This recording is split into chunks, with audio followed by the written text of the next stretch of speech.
ข้าวปุ้นเนี่ยครัวว้าตื่นเต้นเด้ตื่นเต้นเด้บ่เคยเห็นจักเทื่อครัวคือหูจักว่ามีถนนเส้นข้าวปุ้นอยู่ประเทศไทยเห็นอยู่อยู่เฟซเฟซแม่นแล้วก็ได้ยินกันครูเกียร์ว่า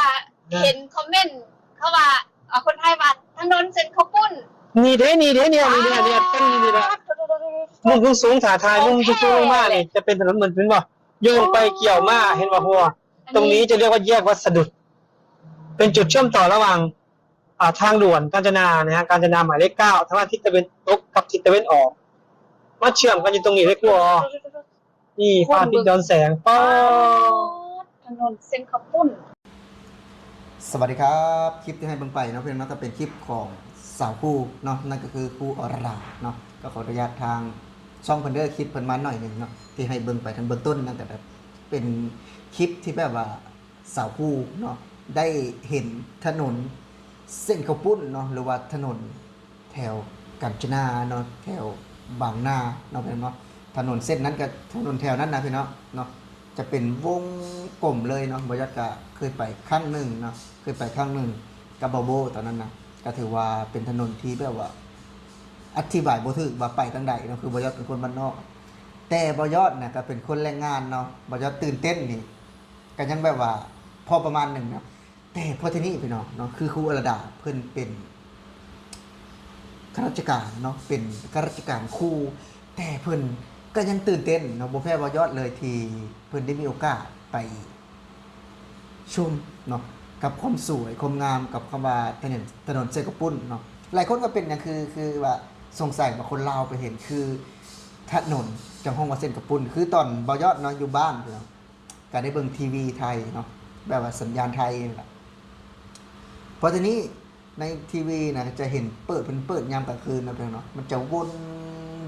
เนาะถนนเส้นนั้นนะจะเป็นทวว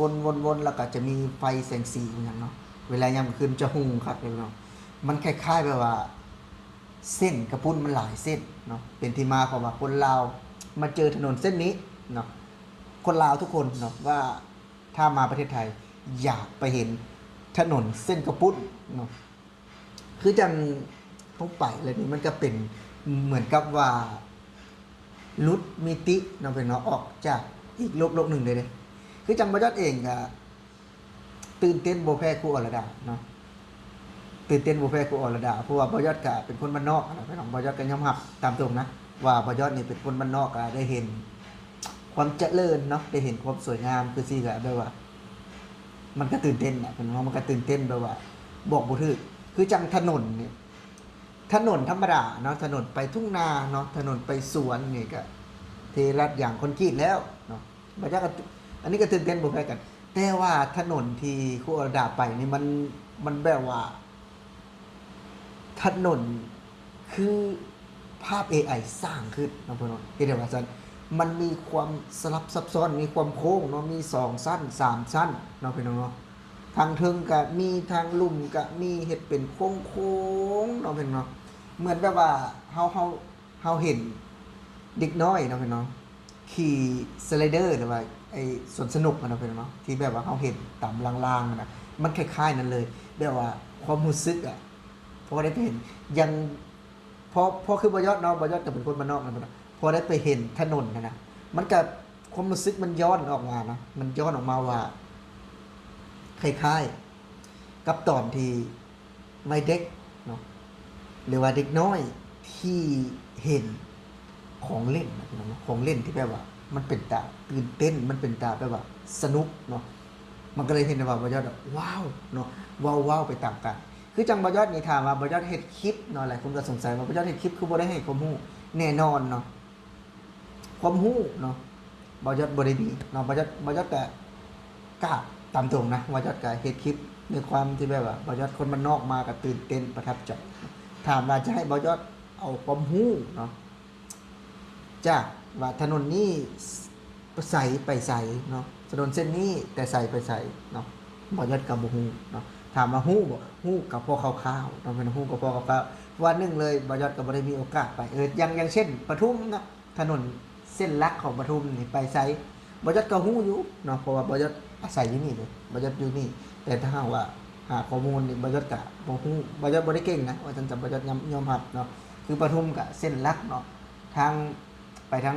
างสมมุติว่าเฮาอยู่ทางโลตัสเนาะไปพุ่นออกรังสิตเนาะไปพี่ออกไสเนาะไปพี่ออกนนทบุรีเนาะไปลงไปพุ่นเนาะมาพี่ก็ถือว่ามีสมมุติว่า4แยกเนาะมาพี่ก็ตรงแม่น้ำเจ้าพระยาเนาะเฮาก็คิดไปเนาะเฮาเห็นนะมันก็เว้าได้ แต่พอทีนี้เนาะเป็นเนาะว่าทีนี้คือแบบว่าเฮาได้ไปเห็นเนาะในสิ่งที่ว่าบ่ฮู้เฮาบ่เห็นมันก็เลยเฮ็ดในสิ่งที่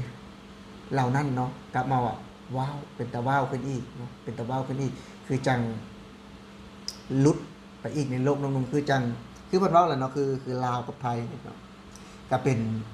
เพียงแม่น้ำโขงขั้นกลางเนาะภาษาเดียวกันเนาะการพูดคล้ายๆกันแต่ว่าเนาะความพัฒนาความเจริญแน่นอนว่าเราต้องยอมรับว่าไทยเจริญกว่าเนาะและบ่ยศบ่ได้ดูถูกบ้านเกิดเจ้าของเนาะบ่ได้บูลลี่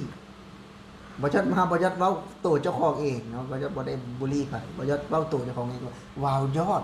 บ่เคยเห็นเนาะบ่เคยได้สัมผัสบ่ยศก็ตื่นเต้นอย่างเช่นครูอรดาคือกันเนาะเพิ่นก็เป็นคนบ้านนอกเนาะเป็นครูอยู่เป็นก็เป็นครูที่แบบว่ายังบ่ได้เห็นโลกสมัยใหม่แบบนี้เนาะถ้าหากว่าเพิ่นบ่ได้เฮ็ด YouTube เนาะหรือว่าบ่ได้รู้จักพี่ๆคนไทยเพิ่นก็อาจจะบ่ได้มาเนาะ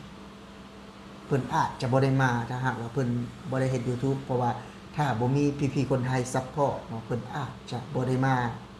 เที่ยวหาประสบการณ์แบบนี้ในประเทศไทยเนาะคือจังเฮารู้จักเพื่อนหลายๆคนอย่างเช่นโบโบเนาะเพิ่นก็นำพาครูอรดาไปชมเนาะครูอรดาไปชมเพราะว่าโบโบเพิ่นก็เฮ็ดงานอิสระเนาะคืองานเพิ่นก็ไปอันนั้นเนาะติดแผงโซลาร์เซลล์ประมาณนี้เนาะคืองานบ่ก็ถือว่าก็เป็นงานอิสระเนาะก็แบบว่า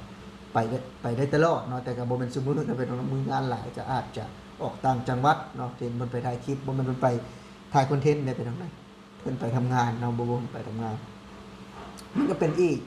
หนึ่งอย่างนะหนึ่งสีสันที่เฮ็ดให้เห็นว่าคนลาวเนี่ยต่อให้อยู่ตำแหน่งใดเนาะบ่ว่าคือจังครูอรดาเพิ่นก็เป็นข้าราชการครูเนาะเพิ่นก็ยังตื่นเต้นเพิ่นนำเสนอออกมาเนาะเฮาเว้าด้วยความจริงใจเนาะเอาตื่นเต้นด้วยความจริงใจบ่แม่นการ acting พี่น้องบ่แม่นการแสดงคือออกมาจากหัวใจเนาะของคนลาวคนหนึงพี่น้องที่มีโอกาสเนาะมาเที่ยวได้มาสัมผัสเนาะอยู่ในประเทศไทยพี่น้องนี่แหละคือจังหลายคนมาเห็นเนาะหลายคนมาเบิ่งก็ว่าสร้างเรื่องเนาะบ่แม่นเนาะถ้าหากว่าคนที่บ่เคยมานะถ้าบ่อคตินะมาจะฮู้เลยได้ว่า